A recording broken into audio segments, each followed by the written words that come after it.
Hola a todos. Estás en el canal de Naga Fanfiction, un canal de entretenimiento. Sin más molestias, empecemos. En Roca Casterly, toda la familia Tywin Lannister se reunió para cenar. La imponente figura de Tywin Lannister se recostó en su silla, ignorando la comida que tenía delante. En cambio, leyó en silencio la carta que tenía en la mano. Uno se difundió la historia de que la reina y el rey tuvieron una pelea, y en su ira, Cersei regresó a las tierras del oeste con sus hijos. 2. Ejecutar en secreto a Cersei, Joffrey, Myrcella y Tommen. 3. Tywin Lannister condonaría 800.000 dragones de oro de deuda de la corona y compensaría privadamente a Robert con 1.000.000 de dragones de oro adicionales.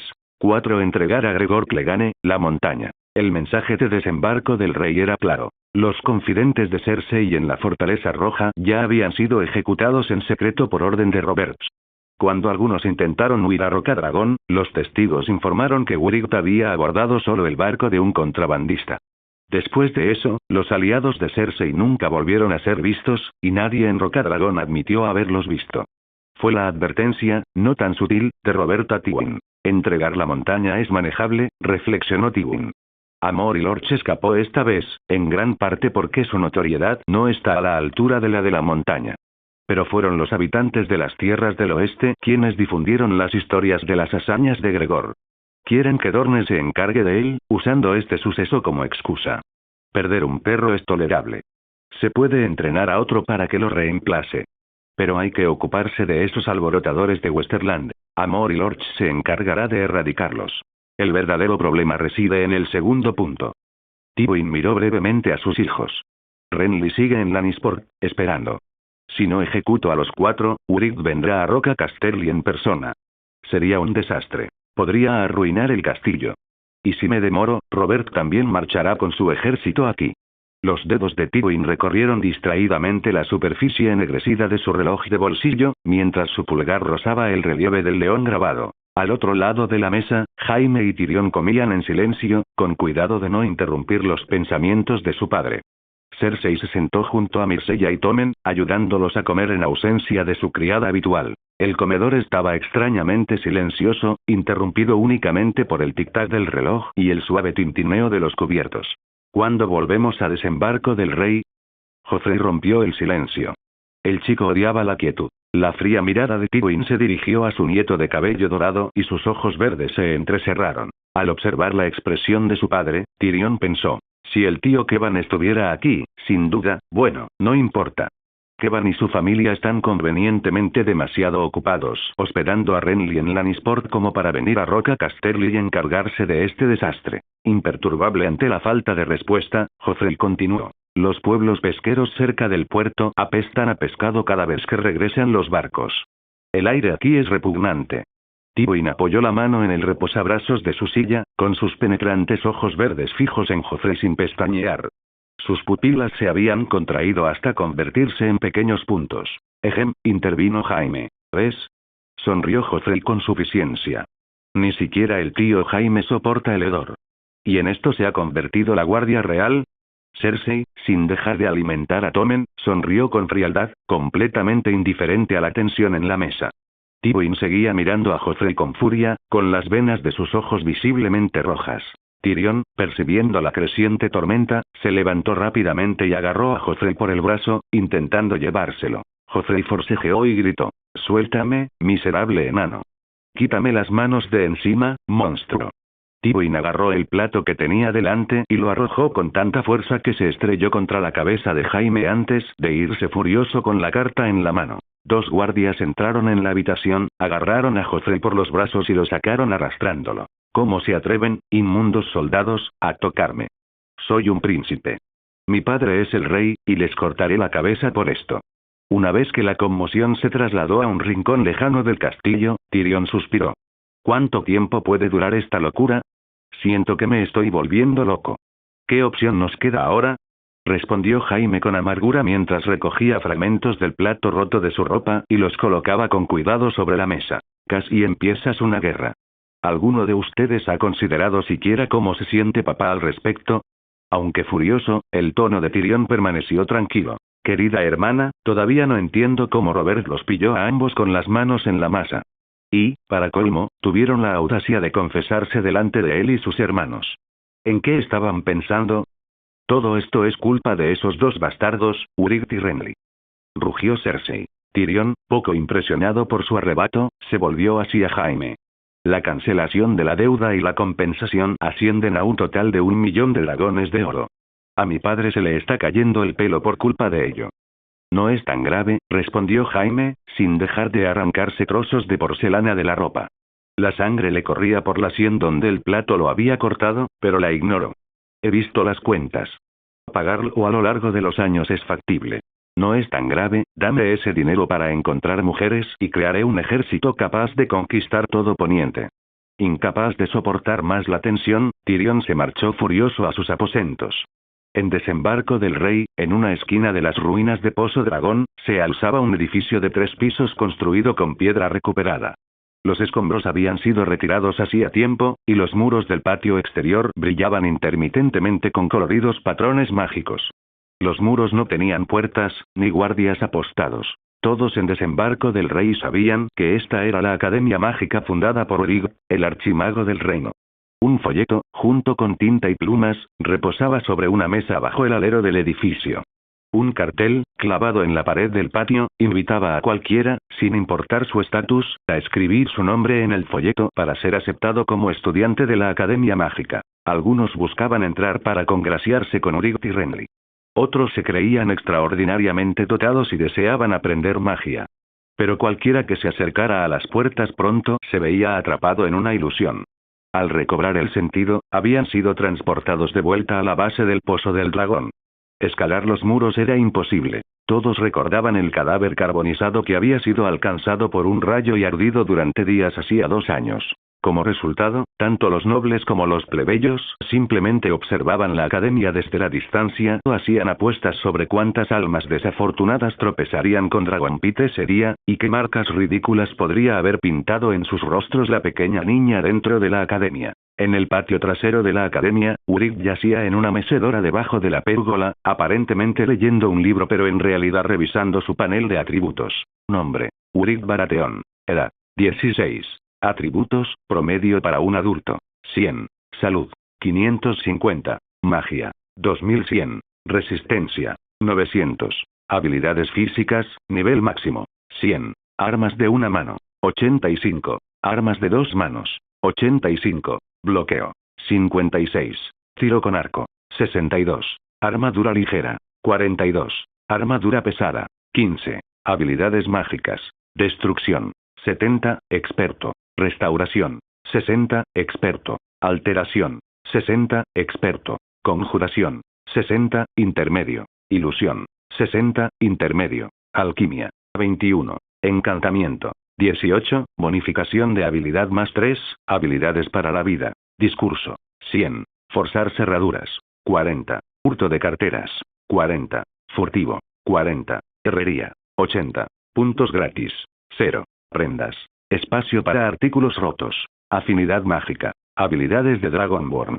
Fus Roda: fuerza implacable 3, 3. Maestría antigua: almas de dragón restantes: 4. Mientras observaba su panel de atributos, Uric reflexionó sobre lo que había deducido acerca de este sistema frustrantemente defectuoso. Las habilidades se dividen en 5 niveles: principiante, aprendiz, intermedio, experto y maestro.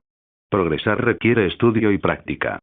15 años de esfuerzo para esto, es ridículo. Mi salud es 5 veces mayor que la de un adulto promedio, lo que significa que puedo aguantar una paliza. En una batalla prolongada, podría soportar a 5 oponentes turnándose para golpearme y aún así conservar la mitad de mi salud.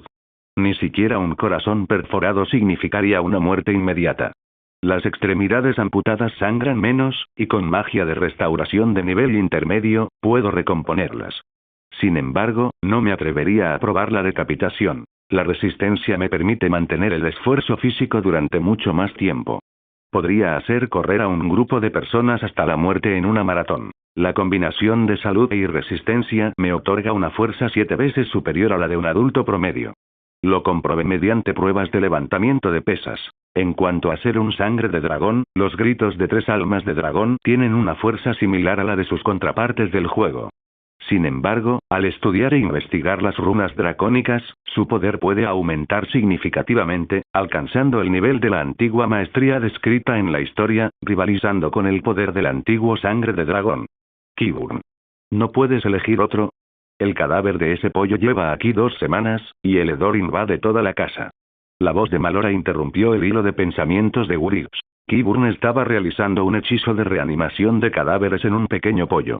El cuerpo del pollo se estremeció, permaneció inmóvil apenas 2 segundos y volvió a desplomarse. El hechizo falló por falta de magia. Durante días, Qyburn repitió este proceso, esperando a que su magia se recuperara antes de volver a intentarlo, negándose obstinadamente a cambiar a otro cadáver. Malora Hightower, de aproximadamente la misma edad que Qyburn, supervisaba la biblioteca de la escuela, mientras que Qyburn se encargaba de la logística.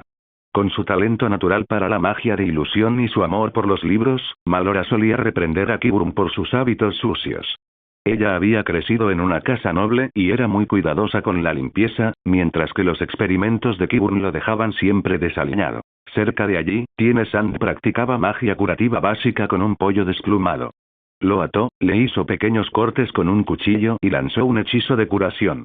La herida sanó lentamente mientras el pollo chillaba de angustia, pero su sufrimiento no duraría mucho. Terminaría en el guiso al anochecer. La Academia de Magia compraba regularmente animales vivos para entrenamiento, siendo los pollos los más comunes. Tras cumplir su propósito, se los comían. Wurix, sin embargo, nunca había matado un pollo en sus 16 años de vida. Tiene también sentía un profundo interés por la alquimia. Tras aprender a fabricar venenos con su padre, el príncipe Oberyn Martell, ahora combinaba esos conocimientos con las enseñanzas alquímicas más avanzadas de Wurix. Su progreso en la elaboración de venenos, tanto en variedad como en potencia, fue notable. Mientras tanto, la esposa de Wurix, Nymeria Martell, entrenaba con Azara en el patio de entrenamiento. Nymeria blandía una lanza dorniense imbuida de un resplandor verde, asestando golpes implacables a los puntos vitales de Azara, lanzando ocasionalmente cuchillos con precisión. Azara, armada con una espada en cada mano, esquivó y paró la embestida, logrando contraatacar ocasionalmente. No tardó mucho en quedar cubierta de heridas, con el cuerpo empapado en sangre. En un momento dado, se agarró los intestinos derramados con una mano mientras lanzaba una lanza de hielo con la otra, atravesando el muslo de Nymeria. Con Wurix observando desde la barrera, ambas mujeres lucharon sin restricciones.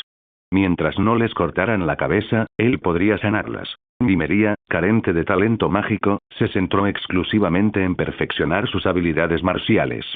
Sus armas siempre estaban impregnadas de venenos mortales preparados por su hermana, Tiene. Azara, por otro lado, poseía talento para la magia de alteración y destrucción, pero carecía de las vastas reservas de un mago puro. Por ello, se entrenó tanto en magia como en esgrima, asegurándose de que las legendarias técnicas de la casa Daine con la espada no se desperdiciaran. Wurix la imaginó convirtiéndose en una formidable maga de batalla. Renly seguía de regreso a Desembarco del Rey. Al igual que Wurix, poseía talentos en todas las disciplinas mágicas, aunque su punto fuerte residía en la restauración y la alteración.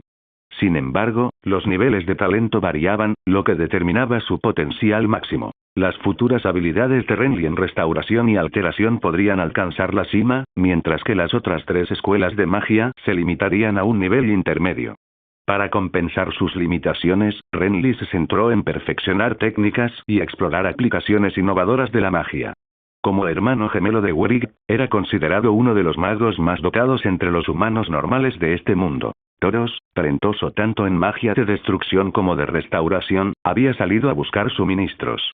Como agente de campo y gerente de logística externa de la escuela, dichas tareas recaían sobre él. Como el profesorado de la escuela estaba compuesto por veteranos o jóvenes aprendices, ni Wurix ni Renly se molestaban en tareas menores.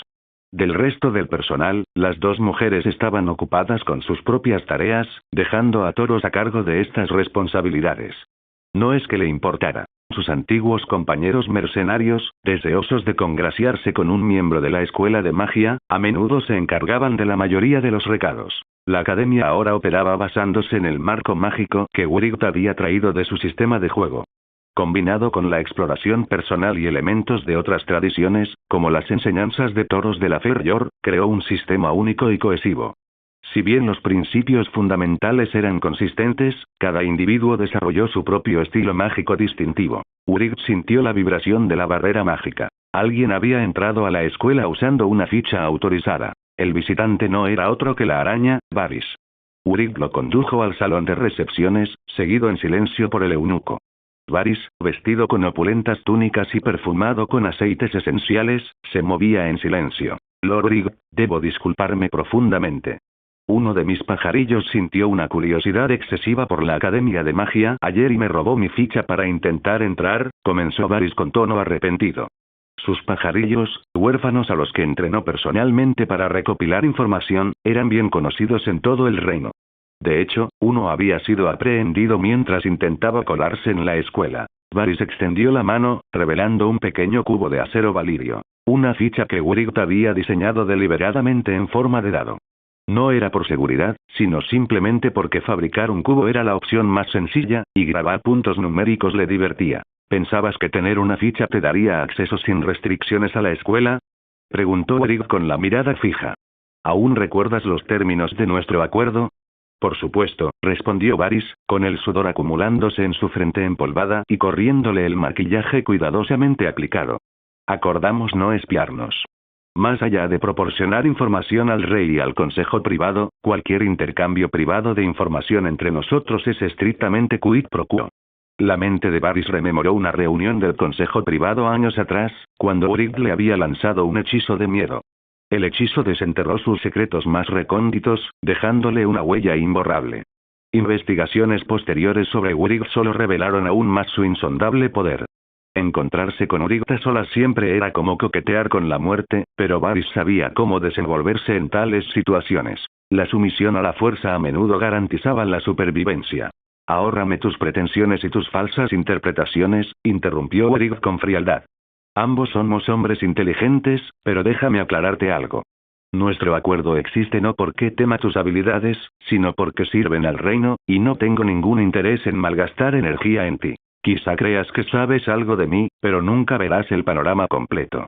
Mientras tanto, yo lo sé todo sobre ti. Al terminar de hablar Urig, sus ojos brillaron con una tenue luz púrpura. De los rincones del salón de recepción, emergieron un gato y una rata, subiéndose a la mesa. Sus ojos, con el mismo brillo púrpura inquietante, se clavaron en Varys. Pueden ir a donde quiera que los pajaritos puedan ir, y también a donde ellos no puedan ir. Conozco los pasadizos secretos de la Fortaleza Roja mejor que tú. Era la primera vez que Varys presenciaba semejante despliegue. Ya se había topado con Warlock en esos, pero comparados con Urig, no eran más que charlatanes. Lo entiendo. De ahora en adelante, mientras viva, ningún pajarito mío volverá a perturbar la vida de los magos. ¿Y qué opinas de Petyr Baelish, también conocido como Meñique? Preguntó Urig. He oído que le va bastante bien como supervisor del alcantarillado de desembarco del rey. Es bueno arreglando las cosas, tanto arriba como abajo. En realidad, esto fue un plan mío, aunque Meñique tiene su talento.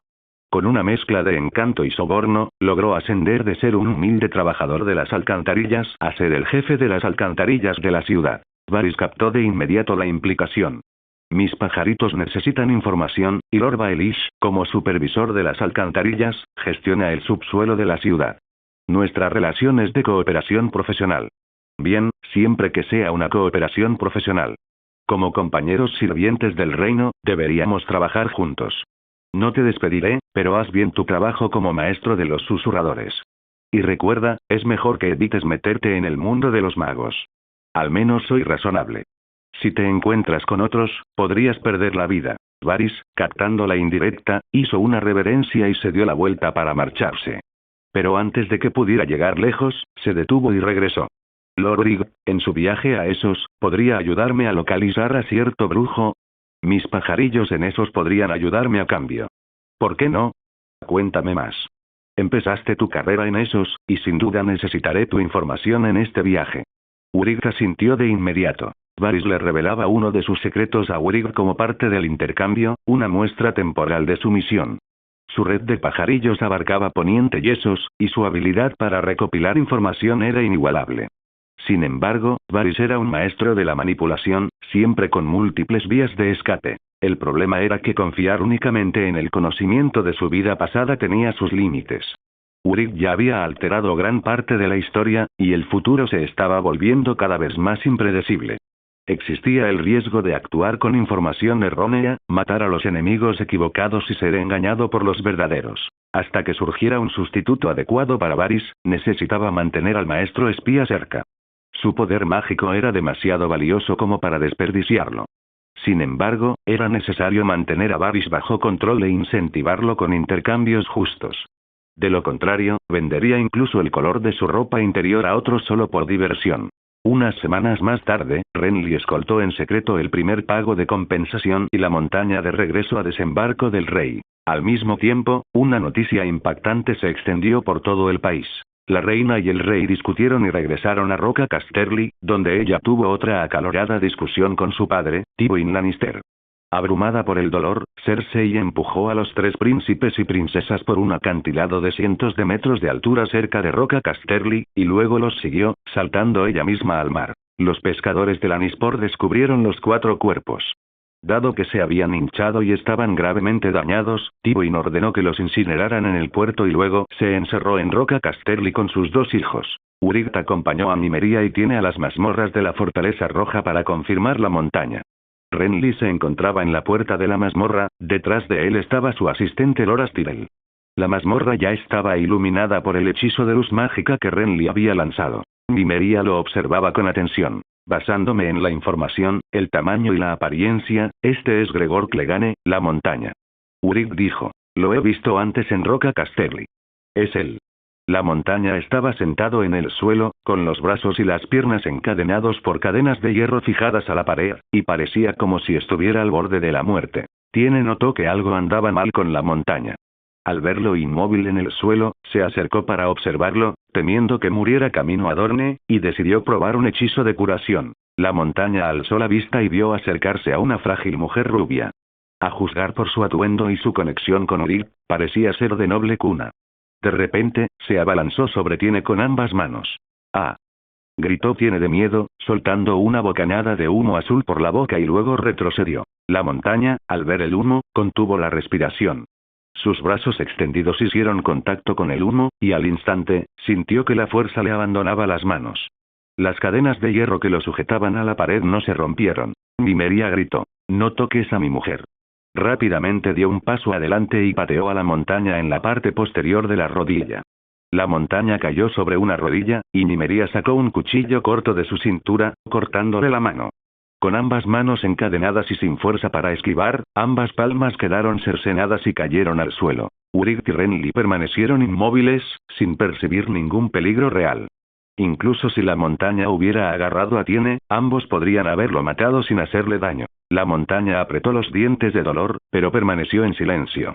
Intentó acercarse a Nymeria de nuevo, pero en cuanto se movió, se desplomó en el suelo, jadeando y con el rostro azulado. ¿Escondiste veneno en tu boca? Urykt se paró frente a Tiene y miró su boca. ¡No! Abre la boca y muéstrame. Tiene abrió la boca y Urykt solo vio sus limpios dientes y labios rojos, ninguna señal de veneno. Renly se tensó mientras observaba, pensando. Solo mi hermano podría manejar a una mujer llena de veneno como esta. Loras Tyrell también se sentía incómodo.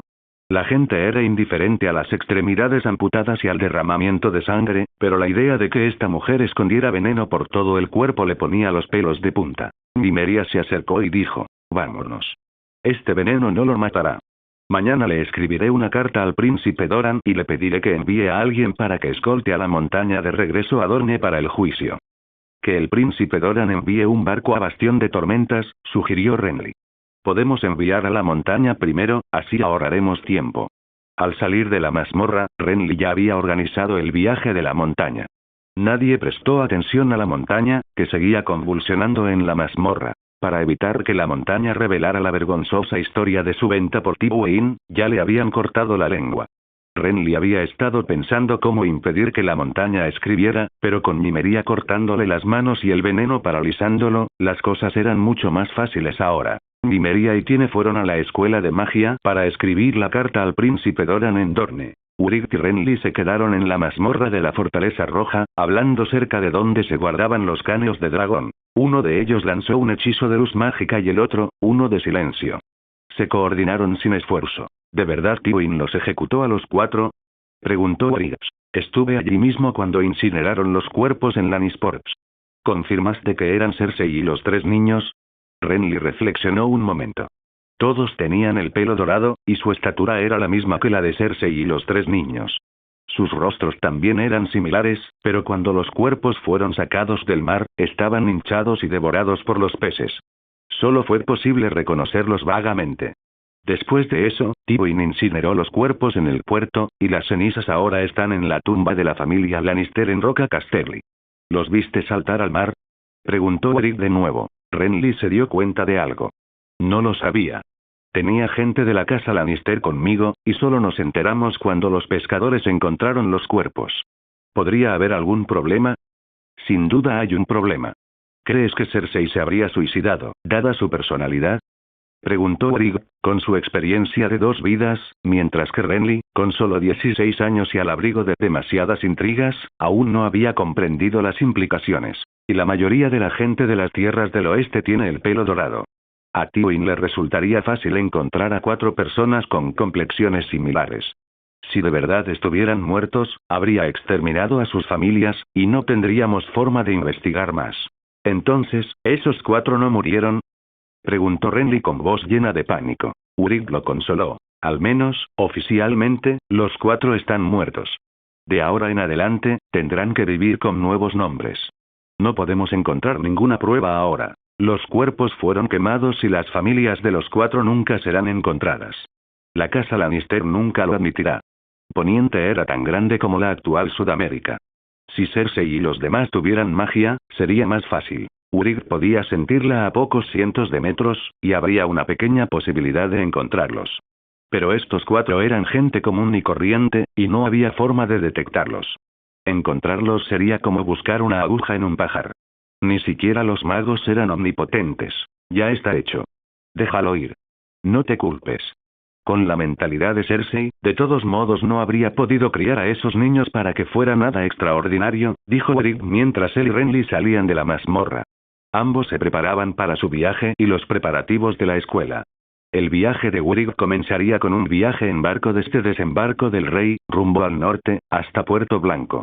Desde allí, navegaría por el río hasta Invernalia y luego continuaría hacia el norte hasta el muro. Tras terminar sus asuntos, regresaría por la misma ruta a Rocadragón y luego se dirigiría al sur, a Dorne. Desde allí, viajaría al este, al continente de Esos, desde los peldaños de piedra. En el puerto de Desembarco del Rey, el caballero Cebolla, Davos Eoward, y sus hijos estaban ocupados en un barco mercante. Stannis le había encomendado la tarea de llevar a Uhtred hasta Dorne. Después, Uhtred alquilaría otro barco para dirigirse al este.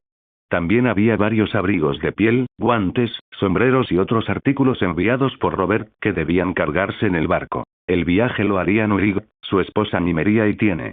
Aunque ya estaban casados, Uhtred y ambos habían acordado esperar hasta su regreso del viaje para tener hijos. Ambos pensaron que sería problemático llevar un niño a la aventura y acordaron posponerla. Azara, con 2 espadas a la espalda, trepó ágilmente al mástil del barco. Estaba en la flor de la juventud y rebosaba energía. Esta vez, también viajaría al norte para encontrarse con Eddard, aunque aún desconocía que Eddard era su padre. El grupo viajó en un solo barco mercante hacia el norte. El hermano de Brick, Stannis, como capitán de navíos, comandaba la flota real. Varios buques de guerra los acompañaron durante todo el viaje, y la travesía transcurrió sin incidentes. Cuando se detuvieron en Rocadragón para comprar provisiones, la hija de Stannis, Shireen Baratheon, le dio a Uhtred un oso de peluche como regalo. En el campo de entrenamiento de Invernalia, Ser Rodrik Cassel, el instructor, demostró técnicas de ataque con una espada contra un poste de madera. Los 3 jóvenes, Theon Greyjoy, Jon Nieve y Robb Stark, vestían medias armaduras negras con insignias de cabezas de lobo y practicaban los movimientos con espadas de práctica sin filo, imitando las acciones del instructor. Asa Greyjoy y Sansa Stark, ambas chicas que acababan de terminar sus lecciones de costura, estaban paradas en el borde del campo de entrenamiento en la pasarela del 2.º piso, observando. Ja. Ja. Ja. ¿Están todos hambrientos? A por todas. Gritó Ser Rodrik. El enemigo no los perdonará solo porque sean demasiado débiles. Llevamos 2 horas con esto, ¿cuándo terminará? Preguntó Theon. Jon respondió. Me duelen los brazos. Apenas puedo levantarlos. Theon, siendo el mayor, también era el más franco, y siempre era el que más hablaba. Robb, ¿y tú? Robb Stark no respondió. De repente, dejó de blandir su espada y se quedó quieto, mirando a Theon y Jon. Mi insignia está vibrando. Ser Rodrik Cassel, al oír esto, se acercó a comprobarlo, y Theon y Jon siguieron el lado de Robb. La insignia de Robb, al igual que el sello familiar, era una cabeza de lobo o algo. Era algo que todos admiraban, pero solo como decoración. La había fabricado el archimagro del reino, Urik Baratheon, con el precioso acero valirio. Pero nunca supieron que la insignia pudiera vibrar, así que todos se sorprendieron. Las vibraciones de la insignia se hicieron más fuertes y ruidosas, produciendo un agudo sonido de tintineo cuando golpeó la placa del pecho de Robb. Robb se quedó paralizado, sin saber qué estaba pasando. Cuando su padre, Eddard, le dio la insignia de niño, solo dijo que era un bonito adorno de acero valirio, sin mencionar que se movía. Iré a buscar al señor, dijo rápidamente Ser Rodrik, girándose para partir hacia el centro de la ciudad en busca de Eddard. El tintineo continuó mientras la placa vibraba sin parar.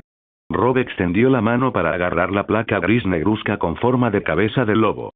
¡No! ¡Para! Gritaron Jon y Theon. La mano de Robb agarró la placa, pero no sucedió nada peligroso. Eddard Stark y Ser Rodrik salieron del castillo, seguidos por el maestre Luwin. Al ver a su padre, Robb soltó la insignia, que volvió a golpear el peto con su característico tintineo. Eddard miró a Robb, tomó la insignia y dijo. Cuando Urik Baratheon me dio la insignia, dijo que vibraba cuando había fluctuaciones mágicas cerca. Vibró la primera vez que la sostuve, pero desde entonces no volvió a moverse. Pensé que estaba rota, así que no le di importancia. Simplemente supuse que era una decoración. Todos se sintieron aliviados. Resultó que la placa siempre había tenido esa función, pero Eddard la había olvidado. Sin embargo, ahora que sigue funcionando, significa que debe haber fluctuaciones mágicas cerca. Un soldado se acercó a caballo, desmontó y se inclinó ante Eddard, diciendo: se han avistado un par de carruajes fuera de la ciudad, rumbo a Invernalia. Sus estandartes lucen una corona dorada con un ciervo y llamas saliendo de sus astas. El guardia no reconoció la pancarta, pero Eddard y los demás sí. Hace unas semanas, recibí una carta del rey Roberts. Mencionaba que Urik Baratheon visitaría el norte, pero no esperaba que llegara tan pronto, dijo Eddard, sacando habitualmente su reloj oscuro para mirar la hora. El maestre Luwin comentó. Siempre que viajamos entre Desembarco del Rey y aquí, solemos tomar el camino real, pero si tomamos un barco rápido desde Desembarco del Rey hasta Puerto Blanco, el viaje sería mucho más corto. La reputación de Urik Baratheon ya se había extendido por todo el reino, e incluso a través del mar angosto, hasta Essos. A los 2 años y 10, había luchado en el campo de batalla, usado magia para romper un asedio, eliminado a docenas de enemigos, se había convertido en el archimagreb del reino y participado en reuniones reales. Incluso había recibido un título honorífico de la ciudadela. Sin embargo, algunos aún consideraban la magia un disparate, una forma del rey Robert de glorificar a su hermano. Todos los niños estaban entusiasmados ante la perspectiva de conocer al legendario mago. El mayordomo, Bayón Pole, preguntó: ¿necesitamos preparar una ceremonia de bienvenida? Al fin y al cabo, es hermano del rey y miembro del consejo privado. No hace falta, respondió Eddard. Conozco bien a Urik Baratheon. No se preocupa por las formalidades y a menudo viaja solo, sin siquiera guardaespaldas. ¿Sin guardaespaldas?, preguntó Robb, desconcertado. Desde pequeño le habían enseñado que todo noble debía tener un guardia para protegerse y lucirse. Los guardaespaldas que lleva consigo probablemente necesiten protección, dijo Eddard con una leve sonrisa. Vamos, cámbiense y díganle a su madre que tenemos un invitado. Lo recibiremos en la puerta. Urik estaba sentado en el carruaje, observando el paisaje pasar. El norte era vasto. El dominio, las tierras del oeste, las tierras de la tormenta y las tierras de la corona juntas tenían casi el mismo tamaño que el norte. Sin embargo, el clima era mucho más frío. Aparte del bosque de lobos y otros 2 grandes bosques, había pocos animales salvajes y densos bosques, en su mayoría llanuras abiertas. La población era pequeña. No fue hasta hace unos años, tras las reformas agrícolas de Urik, que maestres de todo el norte comenzaron a ayudar a los agricultores a cultivar la tierra. Ahora, a lo largo de los caminos principales, había más tierras de cultivo, molinos y posadas. Invernalia era incluso más antigua que Bastión de Tormentas, con una historia que abarcaba más de 8000 años. se había construido directamente sobre un manantial termal natural, lo que la hacía más cómoda para vivir que la mayor parte del norte. Había sido la fortaleza de la casa Stark desde su construcción, y hoy, con un clima despejado y sin nieve, se podía apreciar el castillo en toda su magnitud. El antiguo campanario del castillo fue sustituido hacía unos años por un gran reloj mecánico, impulsado por la influencia de la ciudadela. Poco después, Ser Davos Seaworth y sus hijos llegaron en un carruaje, entrando en Invernalia. Los guardias de la ciudad ya habían recibido noticias y guiaron el carruaje directamente a las puertas interiores. Urik Baratheon saltó del carruaje. Su fina capa noble dorada ondeaba al viento y contrastaba con el grueso atuendo invernal de Eddard y los demás. Señor Eddard. Urik, ¿no tienes frío? Estoy bien, pero mi esposa, Nymeria, y su hermana, Tiene, están enfermas. Son de Dorne y no están acostumbradas a este clima. Nymeria y Tiene estaban abrigadas. Urik fue a ayudarlas mientras bajaban lentamente del carruaje. Tiene apretaba un osito de peluche en sus brazos. Ambas mujeres, pálidas y con la mirada vacía, saludaron a Eddard. Los niños detrás de Eddard también saludaron, conscientes de que no era momento para conversaciones informales, pues sería bastante grosero. Asa y Theon miraron nerviosos a Urik, recordando la vez que vieron a su tío, Victarion Greyjoy, convertido en una escultura de hielo por él. Urik percibió el colgante en el pecho de Robb. Un destello de luz blanca apareció en su mano, activando el mecanismo del collar con forma de lobo.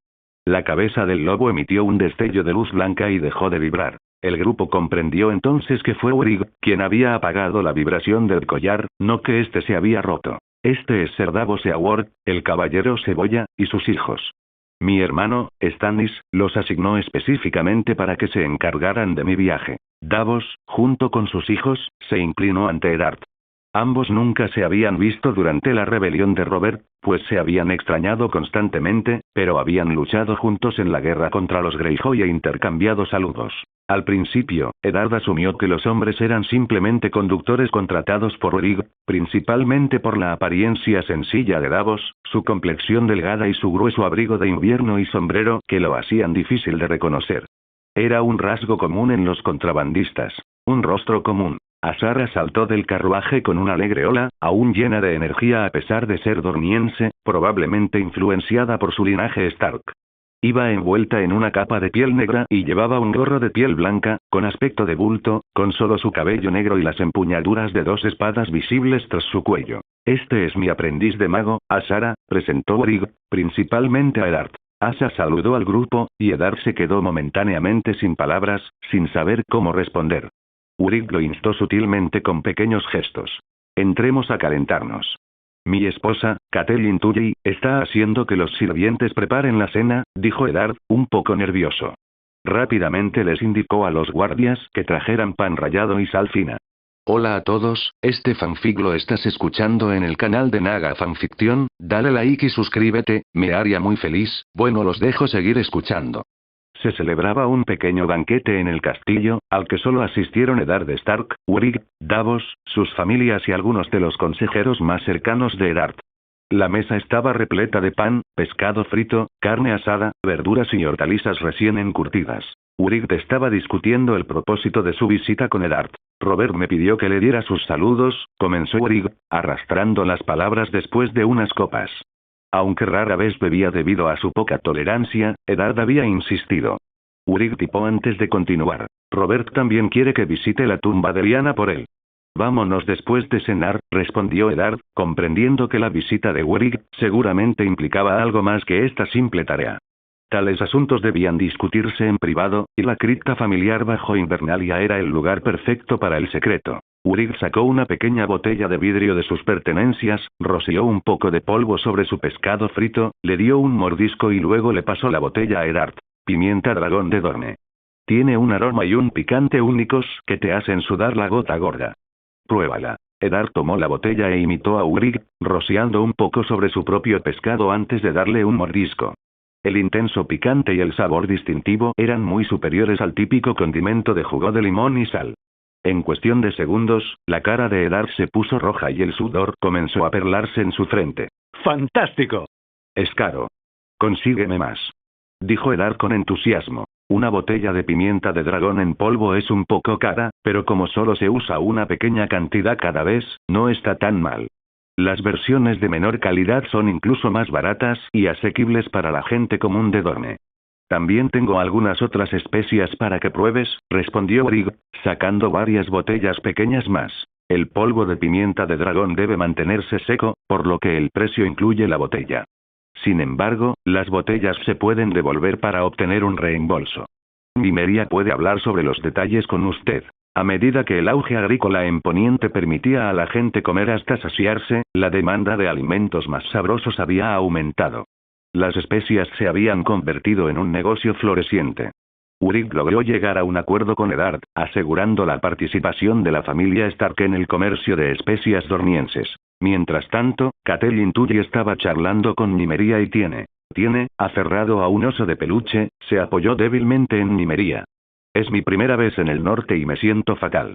Catelyn le ofreció una sonrisa tranquilizadora. Cuando los barcos mercantes dornienses visitaron Puerto Blanco, experimentaron lo mismo. Te sentirás mejor en unos días. Nymeria, igualmente cansada, añadió. Oí hablar de esto en Lanza del Sol. Después, la mayoría de los comerciantes empezaron a descargar sus mercancías en Desembarco del Rey para transportarlas más al norte, en lugar de viajar al norte ellos mismos. Catelyn le ordenó a una criada que retirara el vino frente a las dos mujeres y les trajera un poco de agua tibia con miel. No más vino por ahora. Un poco de agua tibia con miel te sentará mejor. En Poniente, cualquier persona menor de 16 años era considerada un niño. En los festines, los niños solían tener su propia mesa, separada de la principal. Solo en hogares sin otros adultos podían sentarse como representantes de la familia en la mesa principal. La familia Stark, con sus numerosos hijos, tuvo hoy una acompañante más, Azara Dayne. Cuando entró en la habitación y se quitó la capa, los niños notaron enseguida las dos espadas que llevaba a la espalda, lo que despertó su curiosidad. Theon, Robb y Jon se mostraron inusualmente tímidos ante la desconocida. Le dieron un codazo a Asa Greyjoy, la mayor, para romper el hielo. ¿Cuántos años tienes?, preguntó Asa. 10, nacida en el año 283 DC, respondió Azara, su naturaleza sociable ligeramente atenuada por la formalidad de ser invitada. Solo eres unos meses mayor que Robb. ¿Esas son espadas reales o solo de práctica? Ambas son reales. Una es para bestias y la otra para personas.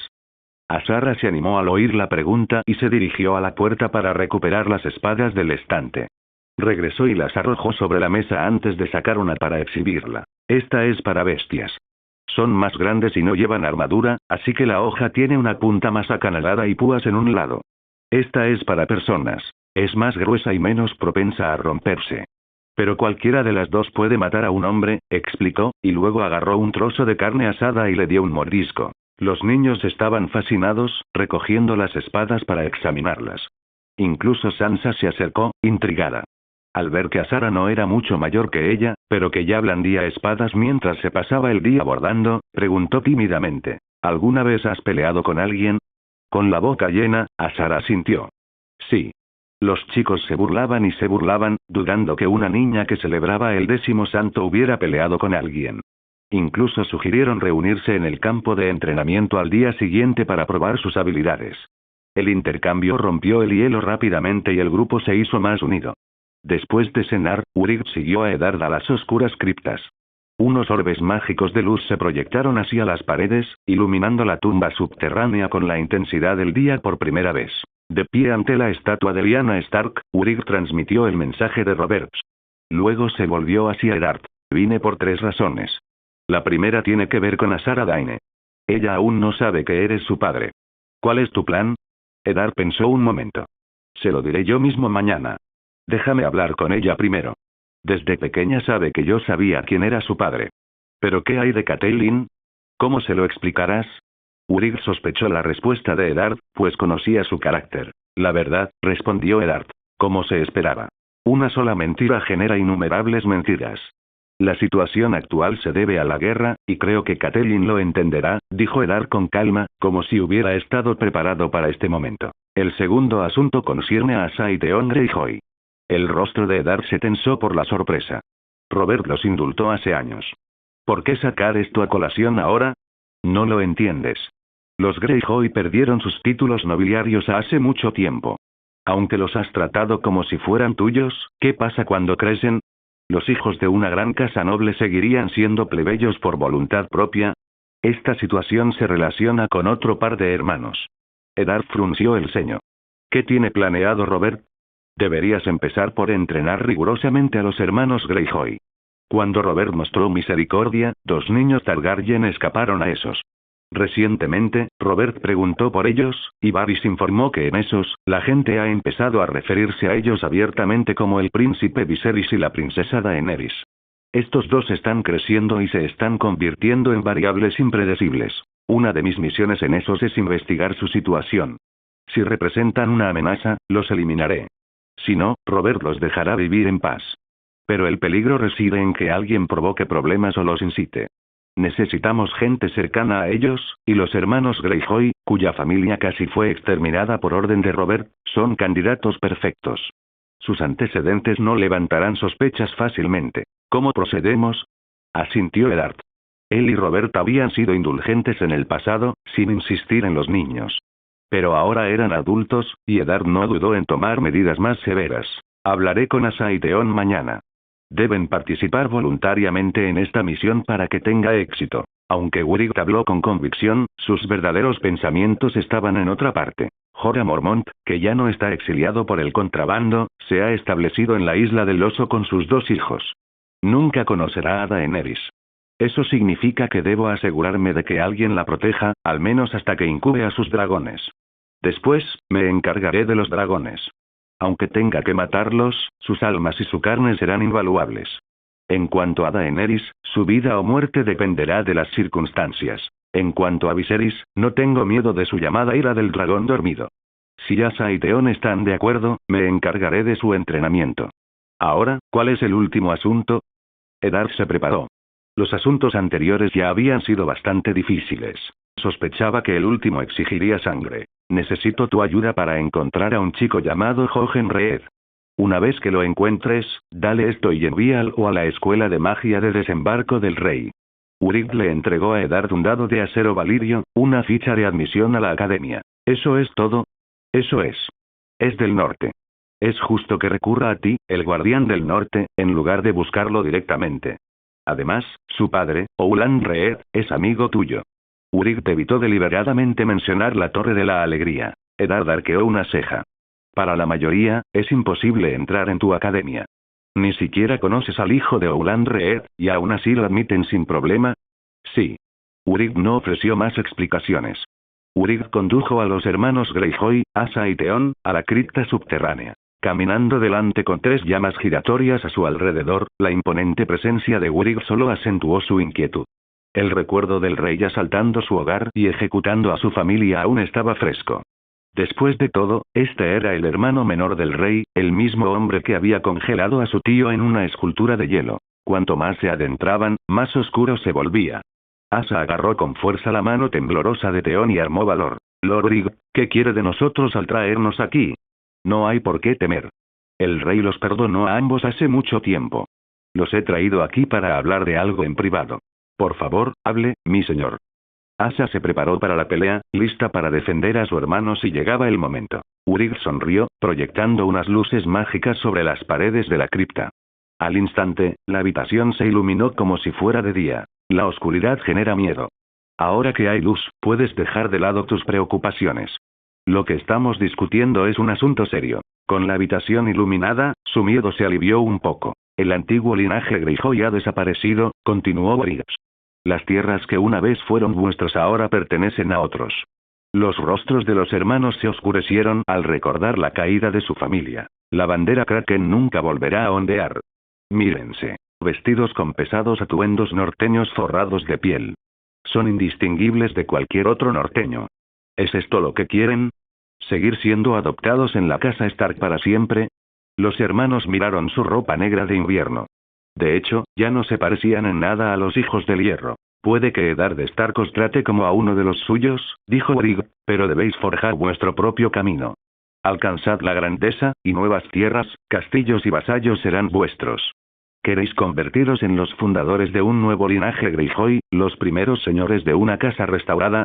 Sus ojos se iluminaron ante la perspectiva. Aprovecha esta oportunidad, instó Wright. Imagina cómo lucirá tu futuro estandarte familiar. Es una oportunidad única. Con la mezcla de presión, negación y oferta de esperanza de Warwick, los hermanos comenzaron a imaginar un nuevo futuro. Ya lo he decidido. Nuestro nuevo estandarte tendrá una sirena. Exclamó Theon emocionado. Asa frunció el ceño al recordar lo que el maestre Luwei le había enseñado sobre heráldica noble. La casa Manderly de Puerto Blanco ya tiene una sirena blanca como sello. Es redundante. Theon sonrió con suficiencia. El suyo es un hombre sirena. El nuestro será una mujer, con una figura deslumbrante. Asa asintió. Las leyendas de sirenas en las Islas del Hierro eran antiguas. Entonces, ¿cuándo nos vamos? No estás listo ni mucho menos, dijo Warwick con severidad. Si te asignara tareas ahora, morirías sin saber cómo sucedió. Lord Eddard se encargará de que recibas el entrenamiento adecuado. Una vez que estés calificado, se te asignarán las misiones. Sacó a los hermanos de la cripta y los llevó a encontrarse con Eddard Stark. Pasaron 2 días. La salud de las 2 esposas no había mejorado mucho. Los hechizos de curación no funcionaron, aunque su condición no ponía en peligro su vida. Simplemente era el cuerpo adaptándose al clima del norte, como el mal de altura. Tuvieron que soportarlo solas. Lady Catelyn Tully había asignado criadas personales para cuidar de las 2 mujeres. Aunque se habían preparado 2 habitaciones para ellas, las hermanas insistieron en compartir una cama, lo que maravilló a Catelyn de su cercanía. Esa mañana, Eddard reunió a Robb, Jon, Theon, Asa y Asara en el gran salón. Ante Catelyn y los niños, hizo un anuncio. Asara Daine es mi hija ilegítima. Toda la familia estaba atónita. Eddard estaba reconociendo formalmente a un bastardo. La propia Asara estaba demasiado sorprendida como para callarse. Nunca había imaginado que el honesto y reservado Lord Stark fuera su padre. Eddard comenzó a explicar. Su madre y yo estuvimos involucrados. Catelyn estaba comprometida con mi hermano, pero todo cambió debido a la guerra. Catelyn había escuchado fragmentos de estas historias antes y estaba preparada para tal revelación. Entiendo la situación de Asara, dijo Catelyn con calma. ¿Pero qué hay de Jon Nieve? ¿Quién es su madre? Eddard guardó silencio, negándose a responder. Molesta, Catelyn espetó. Al igual que Robert, has dejado bastardos por todo el reino. Warwick, Eddard y Catelyn caminaron juntos hacia el campo de entrenamiento para ver a los niños practicar. Quería que se quedara en Invernalia, admitió Eddard, pero ella se negó. ¿Esperabas que se quedara aquí, aprendiera bordado y se casara de mayor? Se burló Warwick. Por supuesto que se negó. Fue criada por los Daine en Dorne. Prácticamente nació con una espada en la mano. En el campo de entrenamiento, Asara ya se había adaptado a la revelación sobre su ascendencia. Confirmar sus sospechas sobre su padre solo había reforzado su determinación. Theon Greyjoy, impulsado por los acontecimientos del día anterior, entrenó con renovada determinación. Su hermana, Asa Greyjoy, había abandonado las clases de bordado y se había unido a los demás para entrenar con la espada. Sin embargo, Robb Stark y Jon Snow aún luchaban por asimilar el cambio repentino. Ayer, Asara había sido una invitada. Hoy, era su hermana. No estaban del todo seguros de cómo comportarse con ella. Asara, ahora oficialmente la hermana mayor de Robb y Jon, era demasiado insensible para notar su torpeza. En cambio, intentó con ahínco imponer su autoridad, criticando constantemente su manejo de la espada. El maestro de armas Roderick Cassel y los soldados que entrenaban en las cercanías sabían que Asara era ahora reconocida oficialmente como hija de Eddard. Al ver la discusión entre los hermanos, Roderick se limitó a sonreír. Al poco tiempo, Robb, Jon y Theon estaban cada vez más exasperados por las constantes correcciones de Asara. Solo porque llevas 2 espadas no significa que puedas mandarnos. Soy más alto y más fuerte que tú. ¿Qué te da derecho a sermonearme? Sí, solo presumes. ¿Has estado alguna vez en una pelea de verdad? Exactamente. Intervino Asa, riendo. Envuelta en un abrigo forrado de piel y con un gorro de piel blanco, Asara parecía la viva imagen de una joven preparándose para el invierno. Su apariencia dificultaba que cualquiera tomara en serio su crítica. El grupo cesó inmediatamente sus disputas al notar que Warwick, Eddard y Catelyn se acercaban. Asara se quitó la capa y la arrojó a los brazos de Warwick. Debajo, llevaba una armadura de cuero ajustada. De vuelta al campo de entrenamiento con paso firme, retó a los demás. Vengan juntos a por mí. Usen espadas de verdad. Las de entrenamiento se harán añicos al chocar con las mías. 4 contra 1. Asa, Theon, Robb y Jon miraron a Eddard en busca de confirmación. Al verlo asentir, sacaron espadas reales y se posicionaron contra Asara. Ustedes 4 no son suficientes, declaró Azara. Su mirada se posó en el maestro de armas Sir Roderick Cassell. Roderick parpadeó sorprendido. Con Urig aquí, pueden luchar sin reservas, les aseguró Eddard. Años atrás, había presenciado de primera mano las capacidades de Urig, y confiaba plenamente en él para garantizar la seguridad de todos. Los soldados que se entrenaban en las cercanías despejaron el patio, ansiosos por observar. Formando un semicírculo, los 5 oponentes prepararon sus espadas. Azara desenvainó sus espadas dobles de la espalda con un gesto brusco y lanzó un grito de guerra. ¡Ja! Sin dudarlo, se abalanzó sobre la formación. Blandía una espada defensivamente y la otra ofensivamente, alternando con fluidez entre ataque y defensa. Su juego de pies era ágil e impredecible, abriéndose paso entre el grupo con una gracia casi felina. Esa es la técnica de Arthur, exclamó Eddard conmocionado, recordando la Torre de la Alegría. Los Daine no escatimaron esfuerzos para entrenarla, observó Urig.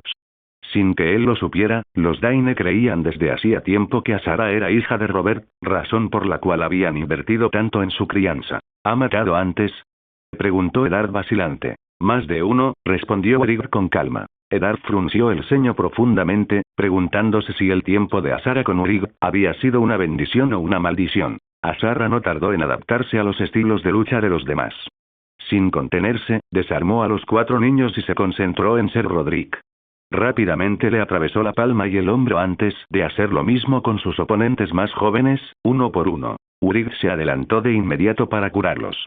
Aunque humillados, los niños reconocieron plenamente la superioridad de Azara. Eddard observaba atentamente a sus hijos. Todos poseían aptitudes mágicas en distintos grados. Rob, al igual que Azara, exhibía talento tanto en la magia de destrucción como en la de alteración. La joven Arya, aunque aún era una niña, tenía una inclinación natural por la magia de ilusión. Jon Nieve, sin embargo, era único. Sus ilusiones se entrelazaban con algo desconocido para Urig, algo con lo que nunca antes se había topado. Más allá de la magia, cada uno mostró habilidades latentes de Warging, un don raro que no está limitado por las escuelas de magia convencionales. Urig explicó. Tienen potencial, pero la aptitud mágica es solo la base. El talento varía y eso determina sus límites. Los clasificó utilizando un sistema de 5 niveles. Azara tenía 2 talentos de tercer nivel. Arya, a pesar de su juventud, también demostró ser una promesa de tercer nivel en ilusiones. Rob, aunque de segundo nivel, poseía afinidades duales. Jon, que iba detrás, demostró una actitud de primer nivel. Urig se volvió hacia Eddard. Deberías considerar enviarlos a una academia de magia para que reciban un entrenamiento adecuado. Eddard estaba dividido. La idea era tentadora, pero la violenta crianza de Azara bajo la tutela de Urig lo preocupaba profundamente. Sus valores tradicionales dictaban que los niños debían crecer honorables y valientes, mientras que las niñas debían casarse y formar una familia. La idea de que sus hijos se convirtieran en asesinos despiadados bajo la tutela de Urig chocaba profundamente con sus creencias. Aún son jóvenes, dijo Eddard finalmente. Necesito más tiempo para pensarlo. Mientras Urig estaba ocupado en el norte, su hermano mayor, Robert, estaba igualmente ocupado en Desembarco del Rey. Desde la dramática muerte de Cersei, al saltar al mar con sus hijos, el puesto de reina quedó vacante y el rey no tenía heredero. Nobles de todo el reino con hijas solteras comenzaron a acudir en masa a Desembarco del Rey. Incluso el viejo Alder Frey, de las tierras de los ríos, se disponía a traer a 20 de sus hijas, con la esperanza de que el rey eligiera a una. En la zona cercana a la colina de Visenya, a lo largo de la calle del Acero, se alzaba un distrito prominente. Era uno de los más altos de la ciudad, repleto de tiendas de lujo y fincas nobles. Estas residencias nobles, aunque abarrotadas en comparación con las vastas propiedades de sus tierras, eclipsaban las viviendas de la gente común. Los edificios de 3 pisos eran comunes, y algunos alcanzaban los 4. Techos rojos y paredes doradas definían sus exteriores, mientras que los interiores reflejaban opulencia. Una de esas propiedades pertenecía a Mattis Rowan, señor de Golden Grove en el dominio. Hoy ofrecía el banquete de mayoría de edad de su hija mayor, que había cumplido 6 años y 10. Numerosos amigos estaban invitados, entre ellos, en particular, el mismísimo rey Roberto. Mattis Rowan era un hombre corpulento, siempre bien afeitado, y era uno de los compañeros de copas de Roberts. Su camaradería era bien conocida. A mitad del banquete, un grupo de capas doradas entró en el salón, formando 2 filas ordenadas. Sin ningún heraldo que lo anunciara, Robert avanzó con paso seguro entre las filas de guardias, con el rostro iluminado por una alegre sonrisa. Al pasar, los nobles reunidos hicieron una reverencia y Robert les devolvió el saludo en señal de reconocimiento. Al ver la llegada del rey, Mattis Rowan lo acercó con entusiasmo a su hija. Su gracia, es un honor que asista a la celebración de la mayoría de edad de mi hija. Robert le dio una palmadita a Mattis en el hombro, riendo con ganas. Mattis, amigo. Te ves más fuerte que nunca. Un día de estos, deberíamos ir juntos a Silk Street a tomar algo. Dirigiéndose a la hija de Mattis, Robert añadió. ¡Qué joven tan robusta! Felicidades por convertirte en adulta. La hija de Mattis hizo una reverencia. Gracias, su gracia. Mattis sonrió radiante. Es un verdadero privilegio para mi hija tener a su excelencia aquí hoy. Ja. Sigo prefiriendo que me llames Robert, respondió el rey. Eres el único hombre que conozco que deja una copa a medio terminar solo para correr a casa y ver a su hija. Un buen padre, sin duda. Le he traído un regalo. Dicho esto, Robert hizo un gesto de desdén y se marchó para unirse a la multitud que bebía en el salón de banquetes.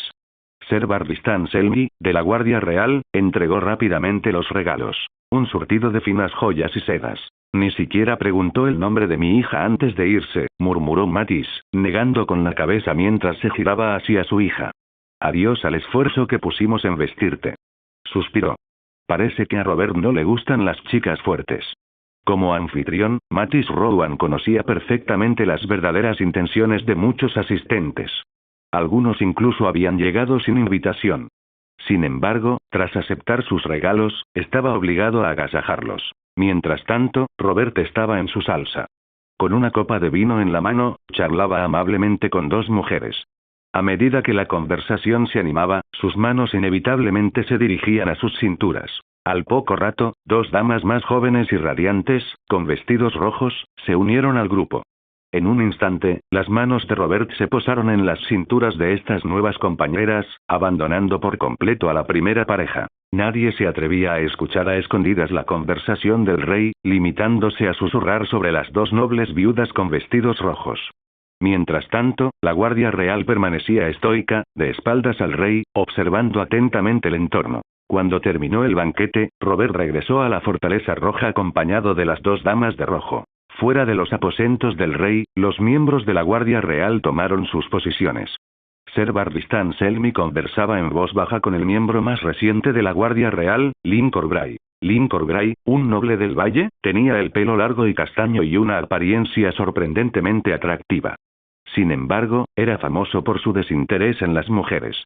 De su cadera colgaba la espada ancestral de acero valirio de su familia, Lady Forlorn. Durante la rebelión de Robert, Corbray se había aliado inicialmente con los Targaryen, pero finalmente se unió a la causa de Robert.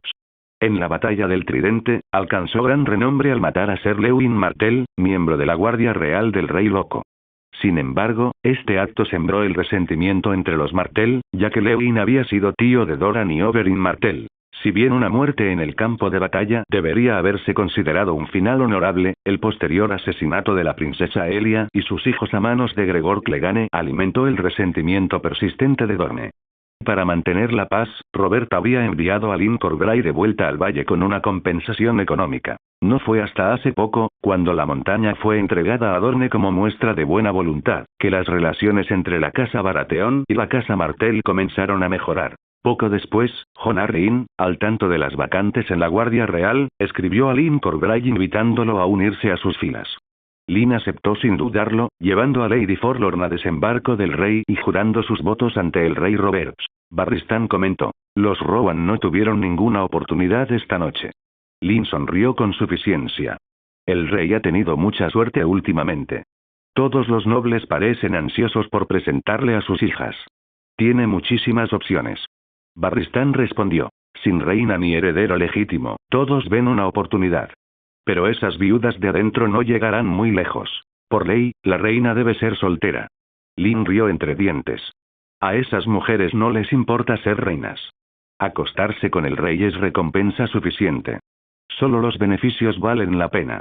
Robert se había cansado de los burdeles, pues un flujo constante de nobles de rango medio y bajo presentaba a sus hijas en diversos banquetes. Estas reuniones le permitían relacionarse con innumerables nobles, lo que le daba pocas razones para frecuentar los distritos de entretenimiento de Desembarco del Rey. Cada pocos días, se extendían rumores sobre que Roberto se acostaba con otra viuda noble o retrasaba una respuesta a una propuesta de alianza matrimonial, solo para que otra casa cobrara importancia poco después. El consejo privado, cada vez más preocupado, comenzó a contactar con las casas principales en busca de mujeres solteras y de alto estatus que fueran idóneas. Incluso propusieron a Ariane Martel de Dorne como candidata, pero el príncipe Doran la rechazó, alegando la reciente viruela de su hija. Mientras tanto, Robert continuó disfrutando de su estilo de vida real, retrasando cualquier anuncio oficial sobre una nueva reina mientras disfrutaba plenamente de la atención que se le prodigaba. En la calle de la Seda, prosperaba uno de los establecimientos de entretenimiento más conocidos de la ciudad. Las mujeres que allí se reunían, supuestamente procedentes de los 7 reinos a un alto precio, eran famosas por su belleza, variedad y encanto. En tan solo unos años, el establecimiento se había convertido en el lugar más exclusivo de Desembarco del Rey. En el callejón detrás del establecimiento, el aroma del té de luna preparándose era omnipresente. Las mujeres que trabajaban allí frecuentemente se quedaban embarazadas, y aunque muchas lograban evitar el parto gracias al té, algunas daban a luz a pesar de él.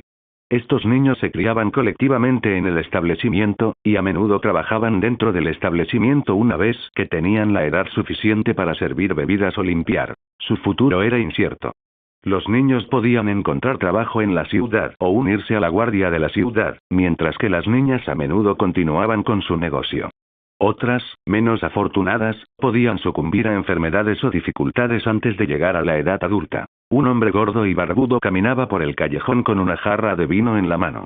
Era evidente que era un cliente que acababa de terminar su comida. El hombre corpulento recorrió los sinuosos callejones hasta llegar a una modesta residencia. La planta baja estaba amueblada con modestia, pero el segundo piso estaba decorado con lujo, en marcado contraste con el exterior. Lord Varys, si no fuera por sus pasos silenciosos, no lo habría visto, dijo Petyr Baelish, cuya figura enjuta se acentuaba con el fino bigote que alargaba aún más su rostro. Sentado ante un escritorio con un libro de contabilidad abierto, Baelish levantó la vista y reconoció al instante al visitante. Mi señor de las alcantarillas, ¿no debería estar trabajando en las oficinas de la guardia de la ciudad durante el día? ¿Qué lo trae a este escondite? La voz de Varys era suave y mesurada, resonando en el entorno desconocido. Baelish le sirvió a Varys una copa de vino tinto. La ampliación de las alcantarillas del puerto ha finalizado, pero mis asuntos privados requieren atención. Naturalmente, debo mantener estos negocios separados de los asuntos oficiales. ¿Qué te trae por aquí? ¿Hiciste que 2 mujeres terminaran en la cama del rey anoche? Varys había colaborado durante mucho tiempo con Baelish debido a su control sobre las alcantarillas de Desembarco del Rey. Había visto a Baelish ascender del anonimato a la influencia con una astucia sin igual, sobre todo en su manejo del dinero y las mujeres. Al investigar a las 2 viudas que habían compartido la cama de Robert, Varys descubrió que Baelish había financiado sus vestidos y joyas y asegurado su asistencia al banquete de la familia Rowan. Sí, admitió Baelish sin dudarlo. El rey no quiere apresurarse a nombrar a una reina. Como súbditos leales, es nuestro deber enriquecer su vida diaria. En eso, soy especialmente hábil. Sonrió con picardía, tomando un sorbo de vino. Varys lo miró con seriedad. ¿Qué quieres? Quiero el puesto de maestro de la moneda, respondió Baelish con igual gravedad. Varys se rió. Eso es simplemente imposible. Baelish replicó. El actual maestro de la moneda está gravemente enfermo. No durará mucho más. Y aún así no serás tú, meñique, replicó Varys con tono analítico. El hombre más rico de los 7 reinos es Tywin Lannister. Los más ingeniosos son Uryk y Renly Baratheon. ¿Dónde te encuentras? Tus capacidades ni siquiera te califican públicamente. Tywin acaba de perder a su hija, nieto y nieta. Uryk se fue a esos durante años, y Renly está abrumado por sus propias responsabilidades. ¿Y yo? Una pequeña maniobra podría hacerlo posible. Por ejemplo, si el maestro de los susurradores vota por mí en el consejo privado. Varys entrecerró los ojos, intuyendo que Baelish tenía otros planes en marcha. El consejo privado tiene 8 votos, más el del rey, lo que suma 9. Mi voto solo no sería suficiente. Eso no te incumbe.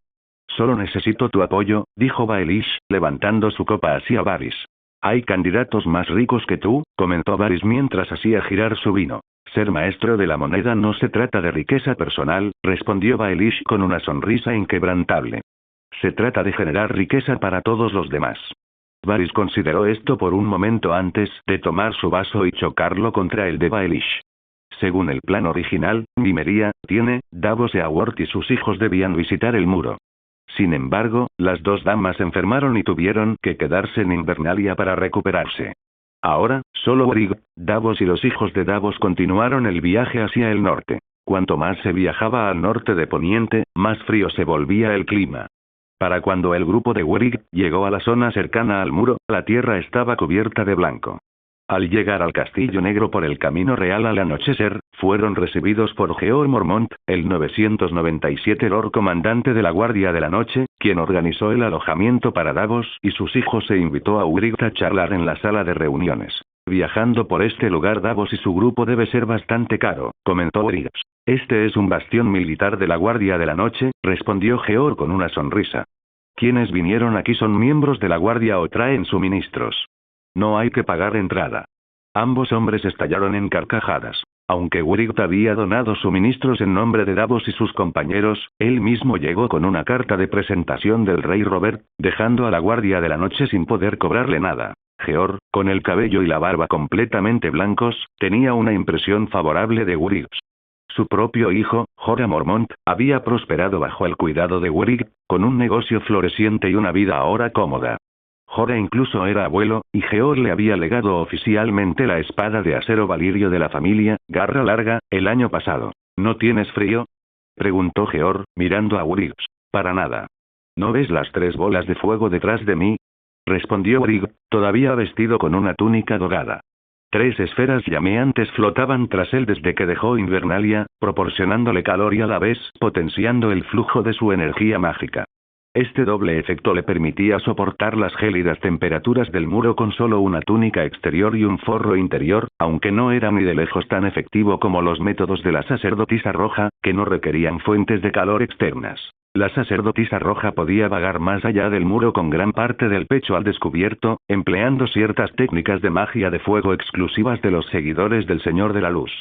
Anteriormente, el sacerdote rojo toro solo había sido un aficionado, sin dominio de la magia avanzada. Practicaba principalmente rituales religiosos, más que hechizos prácticos, lo que no impresionó a Warwick.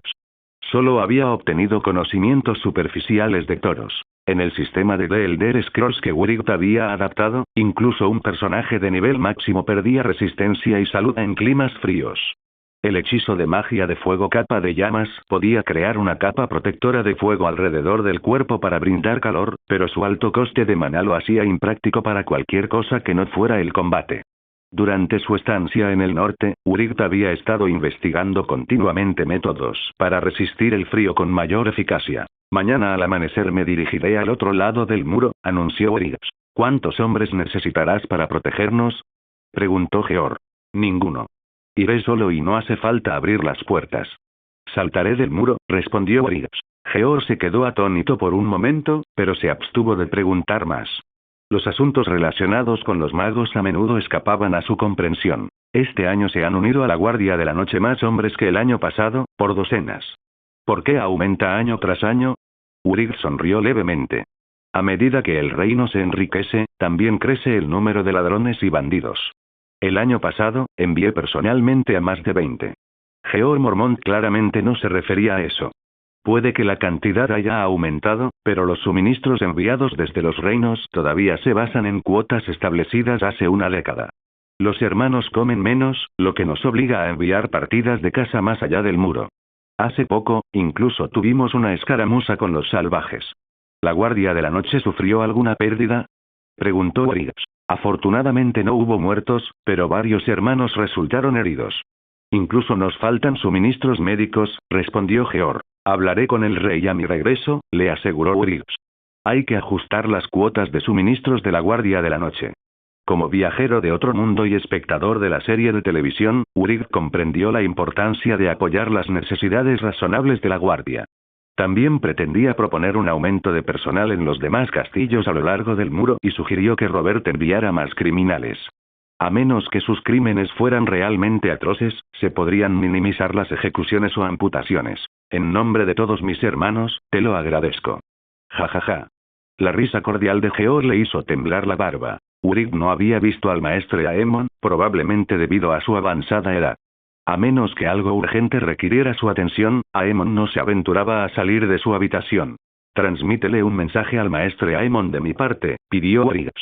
Me reuniré con él a mi regreso del norte, más allá del muro. Georg asintió en señal de acuerdo. A la mañana siguiente, Davos y su familia finalmente vieron el muro a la luz del día. Hecho completamente de hielo, con más de 200 metros de altura, era una maravilla en un mundo sin rascacielos modernos. Sumado a sus 500 kilómetros de longitud, era verdaderamente magnífico. Sin embargo, Urik, acostumbrado a los edificios colosales, las presas hidroeléctricas y otras proezas de ingeniería de su mundo original, lo encontró menos impresionante. Usando el elevador, el grupo ascendió a la cima del muro. Davos y sus hijos se asomaron a las almenas, maravillándose ante la inmensidad del gélido desierto al norte. No pudieron evitar admirar la majestuosidad del muro, mientras que los hermanos de la Guardia de la Noche estaban igualmente maravillados por Urik. Vestido con una sola túnica, se encontraba en la cima del muro, en marcado contraste con el atuendo negro de invierno que todos vestían. Su atuendo dorado lo hacía parecer completamente fuera de lugar. Urik llevaba una bolsa de tela con algunas provisiones y un libro. Dirigiéndose a Davos, dijo: estaré fuera al menos 2 o 3 semanas. Durante las 2 primeras, tú y tus hijos son libres de explorar donde quieran. Después, regresa al Castillo Negro y espérame. Ya he pagado la entrada. Gracias, Lord Urik, respondió Davos. Sus hijos expresaron su gratitud con entusiasmo. Viajar con Urik había sido un sueño. Seguro, cómodo, con buena comida, ropa y alojamiento. No se parecía en nada a la agotadora vida que solían vivir bajo el mando de Stannis. Me quedaré aquí en el Castillo Negro, dijo Davos. Los carros de suministros enviados por el rey y Lady Nymeria al muro deberían llegar pronto, y necesito supervisar su entrega. Como quieras, dijo Urik. Pero recuerda, a veces necesitas relajarte. Georg Mormont, al oír la conversación, intervino. ¿Más suministros? Urik asintió. Mi esposa tenía la intención de visitar el muro, pero como mujer dormiense, enfermó debido al clima del norte y tuvo que quedarse. Además de la contribución del rey Robert, enviaremos ropa, carne y armas al Castillo Negro. Llevar regalos a la Guardia de la Noche era una tradición informal. Sin embargo, dado el cargo oficial de Urik, no podía participar abiertamente y tuvo que enviar los suministros a nombre de su esposa. Robert, por su parte, se había olvidado por completo del asunto. Urik había usado sus propios fondos para conseguir los suministros en nombre del rey. En nombre de mis hermanos, les agradezco de nuevo, dijo Georg, dándole una palmada en el hombro a Urik. Y, por favor, hagan llegar también mi gratitud al rey. Urik asintió a Georg y dijo: me voy. Con 2 pasos, saltó del muro, activando la magia del viento para planear por la lejana extensión nevada. Los hombres de la Guardia de la Noche se asomaron al muro, observando la figura dorada de Urik surcando el aire, exclamando con asombro y admiración. Mientras tanto, Davos y su familia permanecían de pie, con los brazos cruzados, mirando con desdén a los boquiabiertos paletos. Caminando por la nieve, Urik lamentó no haberle pedido a Georg Mormont un caballo para lucirse.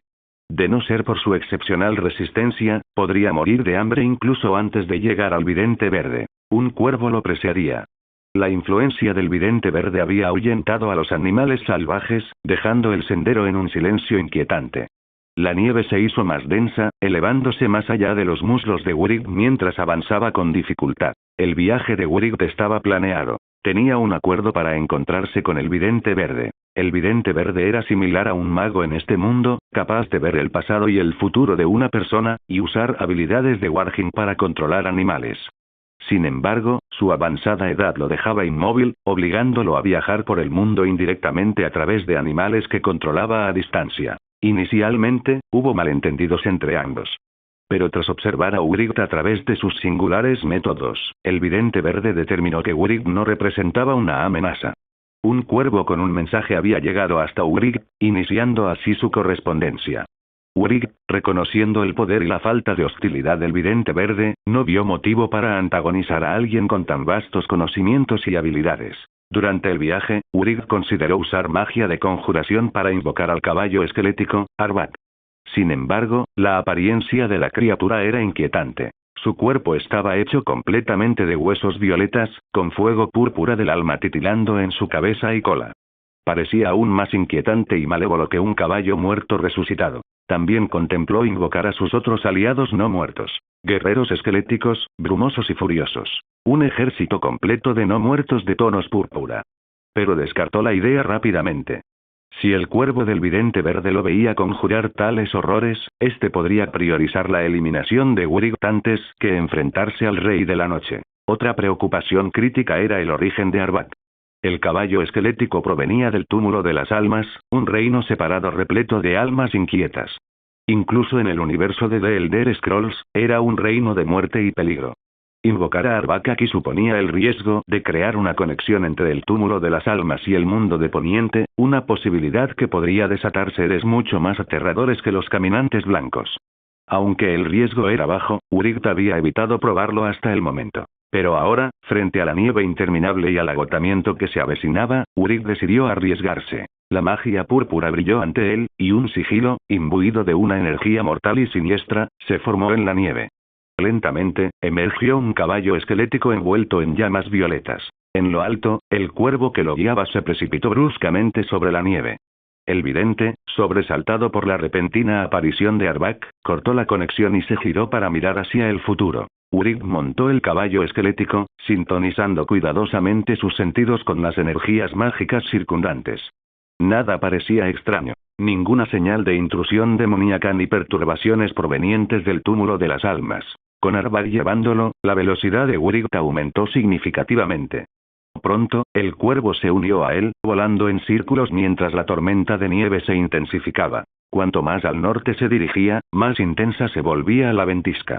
De repente, Wright percibió una perturbación mágica que emanaba de la base de una montaña a su derecha. Se giró hacia el cuervo posado en una rama cercana. «Quédate aquí. No te muevas», ordenó. Cabalgando sobre Arbak hacia el disturbio, Wright evaluó cuidadosamente la energía mágica desconocida. No era humana. Su naturaleza era completamente ajena. ¿Un caminante blanco? ¿O quizás una bestia mágica? Esa magia se siente extraña. Voy a investigar. Hola a todos, este fanfic lo estás escuchando en el canal de Naga Fanfiction, dale like y suscríbete, me haría muy feliz, bueno los dejo seguir escuchando. Ante lo desconocido, Wright se mantuvo cauteloso.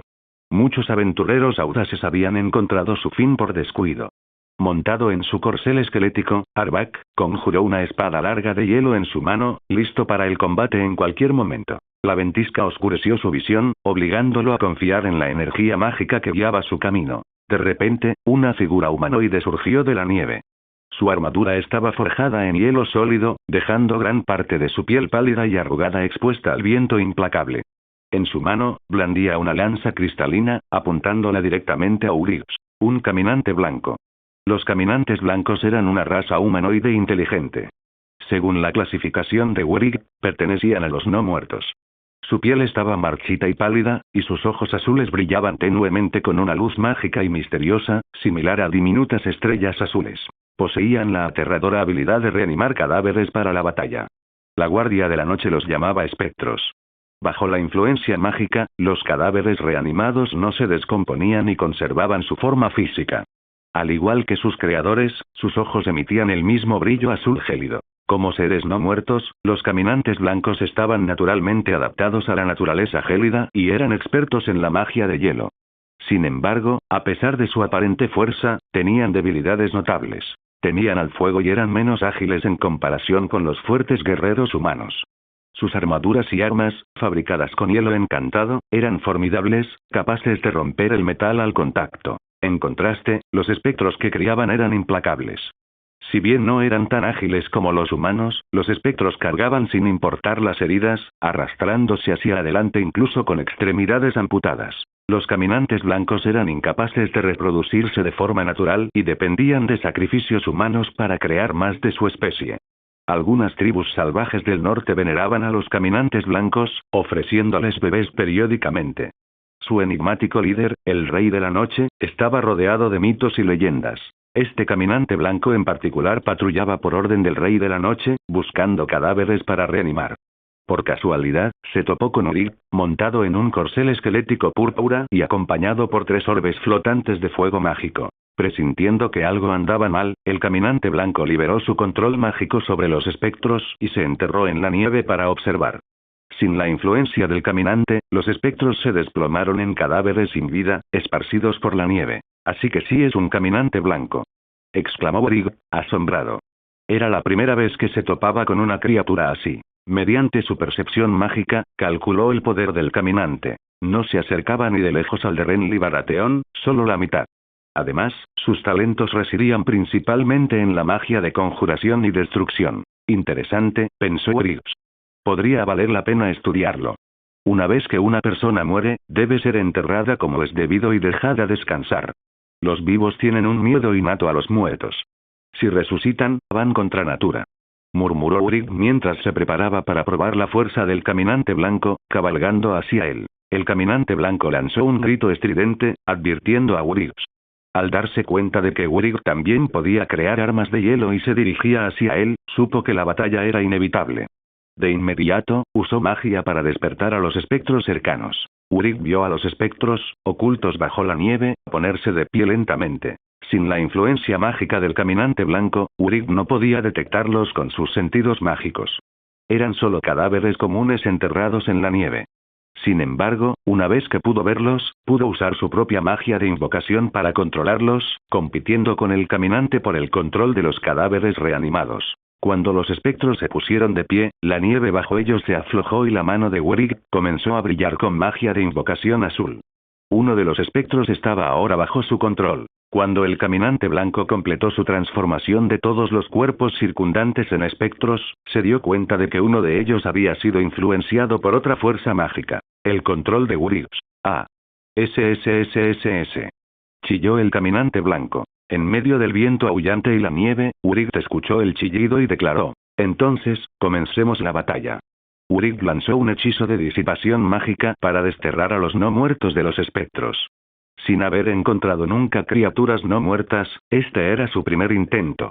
Al ser alcanzados por el hechizo, los espectros se liberaron del control del caminante blanco y comenzaron a huir en dirección opuesta. El caminante blanco observó su propio cuerpo, presintiendo que algo andaba mal. Brig volvió a lanzar la magia disipadora. La magia del caminante blanco era más fuerte que la de los espectros, y en lugar de huir, comenzó a perder el control de su magia. Varios espectros cayeron al suelo, sin vida una vez más. Incapaz de soportarlo más, el caminante blanco le lanzó una lanza de hielo a Brig. La lanza de hielo era extremadamente poderosa, probablemente lo suficientemente fuerte como para perforar tanto la armadura como la carne de un solo golpe, pero Brig, que no era un simple mortal, la esquivó fácilmente y extendió la mano para atrapar la lanza en pleno vuelo, estudiándola cuidadosamente. La lanza está hecha de magia de hielo similar al sistema de destrucción, que es más fría que su propia magia de hielo. Esta se considera la especialidad de los caminantes blancos. También incluye magia de invocación. Si mueres a causa de la lanza, resucitarás inmediatamente como un espectro. Al ver que su lanza había sido atrapada, el caminante blanco se dio cuenta de que tal vez no podría derrotar a Brig. Empezó a chirriar de nuevo. La lanza de hielo de Brig se rompió rápidamente en pedazos y cayó a la nieve, mientras los espectros comenzaban a rodearlo. Había al menos 20 espectros, y Brig decidió poner a prueba sus capacidades de combate. Desenvainando su espada de hielo, se lanzó a la batalla, enfrentándose a los espectros de frente. Los espectros carecían en su mayoría de extremidades, solo con tendones y huesos unidos, y su fuerza era inferior a la de un humano común. Sin embargo, no temían ni a la muerte ni a la pérdida de extremidades.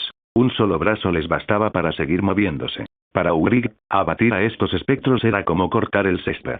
Su espada de hielo se movía implacablemente, cercenando sus extremidades y cuerpos, y en cuestión de segundos, había despejado la zona de espectros. El caminante blanco, al darse cuenta de que no podía escapar, formó otra espada de hielo. Para cuando estaba lista para atacar, Brig ya había acortado la distancia, y se enfrentaron durante varios intercambios. Brig se dio cuenta rápidamente de que la fuerza del caminante era comparable a la de un humano, y con un golpe rápido, hizo volar su espada. Desmontando, Brig asestó un golpe bajo y horizontal, cercenando las piernas del caminante blanco a la altura de los muslos. No brotó sangre de la herida, solo aire frío y hielo. La mitad del cuerpo del caminante blanco cayó al suelo. Aulló y forcejeó, pero Brig rápidamente le cortó ambos brazos, reduciéndolo a un torso sin extremidades. Usando magia, Urig levantó el cuello del caminante blanco en el aire y lo arrastró, caminando de regreso hacia el cuervo. Urig disfrutaba especialmente de la técnica mágica que había desarrollado para manipular objetos a distancia. La había usado con Jaime en Desembarco del Rey y ahora la llamaba cerradura mágica de garganta. El cuervo de 3 ojos no podía arriesgarse a usar su forma única de conectarse con el caminante blanco, ya que podría revertir la conexión y localizarlo. En cambio, confió en la vista del cuervo. Aunque le permitía ver a través de la tormenta de nieve, no podía revelar al caminante blanco oculto bajo la espesa capa de nieve. A través de los ojos del cuervo, el vidente verde observó el desarrollo de toda la batalla.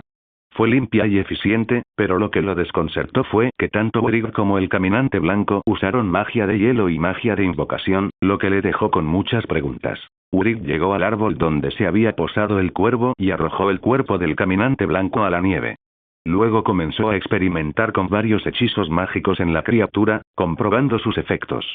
El caminante blanco, incapaz de moverse, solo pudo golpear su cabeza contra el suelo en señal de frustración. Tras terminar sus experimentos, Urig decapitó a la criatura de un solo golpe. Incluso con solo una cabeza restante, el caminante blanco continuó chillando. La magia de hielo solo causa daño físico. Las almas de los no muertos son únicas y no pueden ser drenadas con magia de almas. Para eliminarlas por completo, se requiere magia de fuego y vidriagón. El rayo también puede matar a estos seres mágicos. Urig se detuvo un momento, procesando sus observaciones. Un rayo salió disparado de su mano e impactó la cabeza del caminante blanco, que se hizo añicos y comenzó a derretirse. Vamos, Raven. Nuestro viaje continúa. Tras varias paradas, Urig finalmente emergió de un valle tras cruzar la cordillera Colmillo Helado. La tormenta de nieve había cesado, y ante él se extendía una vasta extensión de terreno llano. Al otro extremo de la llanura, vio a un grupo de personas esperando para saludarlo, ya perfectamente formadas. 7 caminantes blancos cabalgaban sobre caballos esqueléticos, guiando a miles de espectros, apiñados en la distancia. Los espectros humanoides empuñaban armas rotas y miraban fijamente a Urig, mientras que los espectros animales, osos, lobos y ovejas, le enseñaban los dientes. Era evidente que se habían preparado para su llegada y esperaban para emboscarlo. Mierda, resulta que esos aullidos de los caminantes blancos no eran solo burlas. Se comunicaban mediante una magia especial con otros caminantes blancos. Todo este plan es matarme aquí mismo, pensó Urig, justo cuando los espectros se lanzaban a la carga. El cuervo se posó en lo alto de la cima de la montaña para observar cómo se desarrollaba la escena, mientras Urig permaneció inmóvil, manteniéndose firme. Los líderes eran todos caminantes blancos, pero ninguno tenía una apariencia particularmente distintiva. Tampoco había rastro del Rey de la Noche, ya sea porque no estaba allí o porque estaba oculto en la nieve. El Rey de la Noche no estaba allí. Usando las habilidades especiales de su especie, podía conectar con caminantes blancos de todo el norte. El día anterior, un caminante blanco que buscaba cadáveres se había topado con una batalla. Esta llamó al Rey de la Noche, quien, a través de su visión, vio a un hombre montado en un caballo esquelético púrpura, capaz de usar magia de hielo, resucitar a los muertos y poseer diversos poderes extraños. El Rey de la Noche ordenó entonces una emboscada para capturar a Urig para su investigación. Si no podían capturarlo, al menos lo matarían. Ahora, el Rey de la Noche estaba observando a Urig a través de la visión de uno de sus caminantes blancos. Los caminantes blancos a caballo no se movieron, sino que ordenaron a los espectros que cargaran. Los espectros animales eran los más rápidos, y mientras corrían, 3 bolas de fuego mágicas se expandieron desde detrás de Urig y volaron hacia adelante, explotando y destrozando a los 3 espectros con forma de lobo más cercanos. El terreno ya no le jugó en contra. El enemigo tenía espectros con forma de animal, y eran incansables. Sin eliminarlos, Urig no podría escapar a caballo. Si los espectros se acercaban, estaría rodeado. Retirarse al valle limitaría la batalla a una sola dirección. Pero Urig también recordó que los espectros eran no muertos. Si escalaban la montaña y saltaban, seguirían luchando.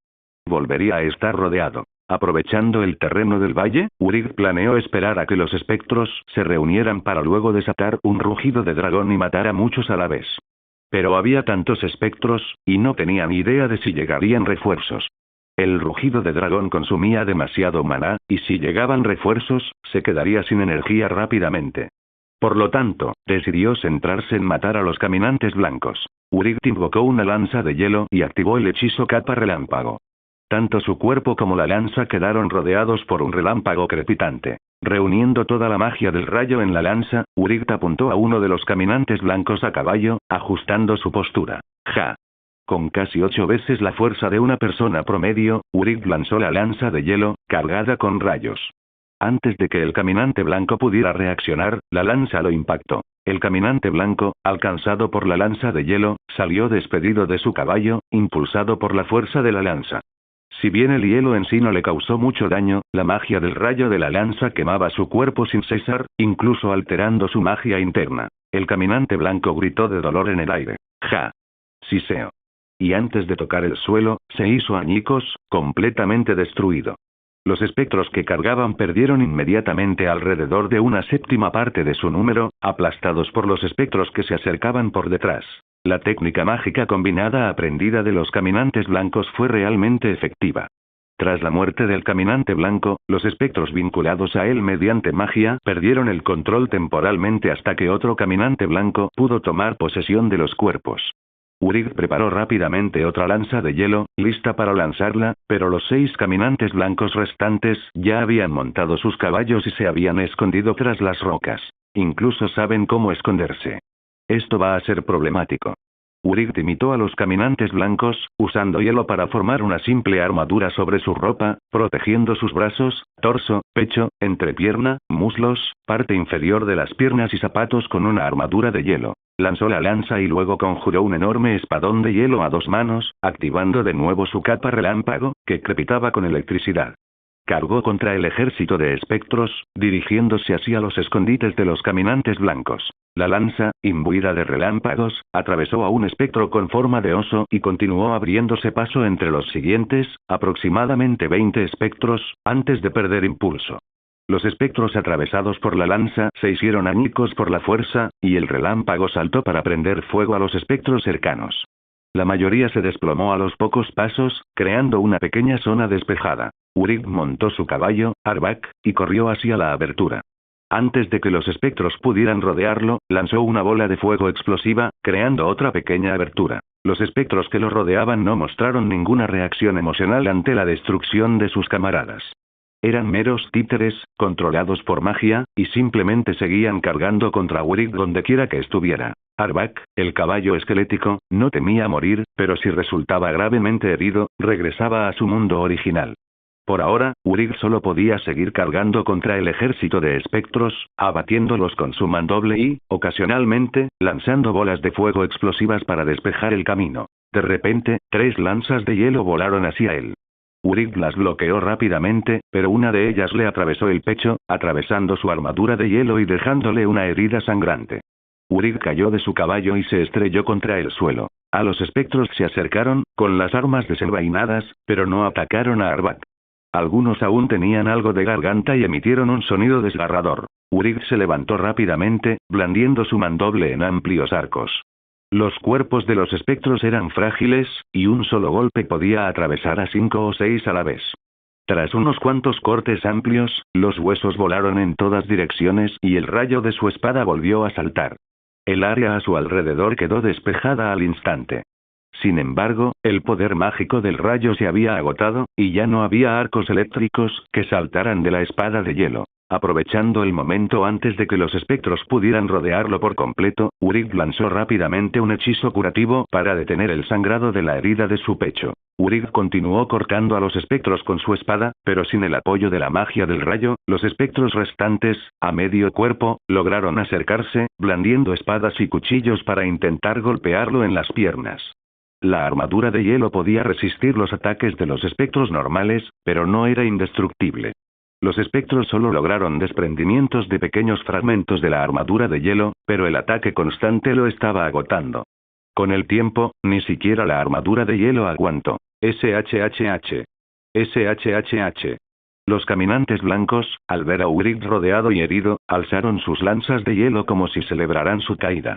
Pero de repente, otra lanza de hielo, cargada con un rayo, atravesó al Ravent de espectros, atravesando a uno de los caminantes blancos y matándolo en plena celebración. Solo quedan 5.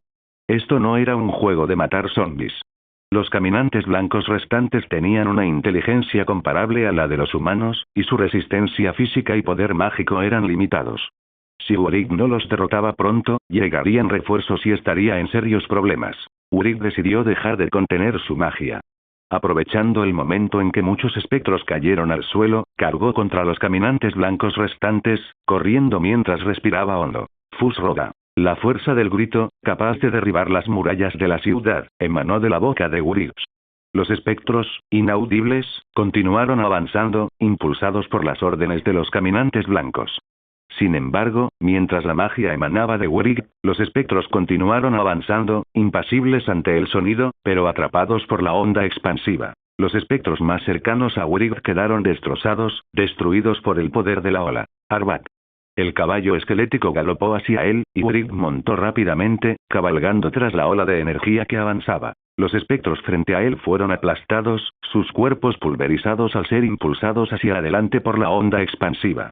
La energía continuó fluyendo, sin obstáculos sólidos en el espacio abierto. La onda recorrió casi 100 metros antes de disiparse, abriendo un amplio camino a través de la horda de espectros.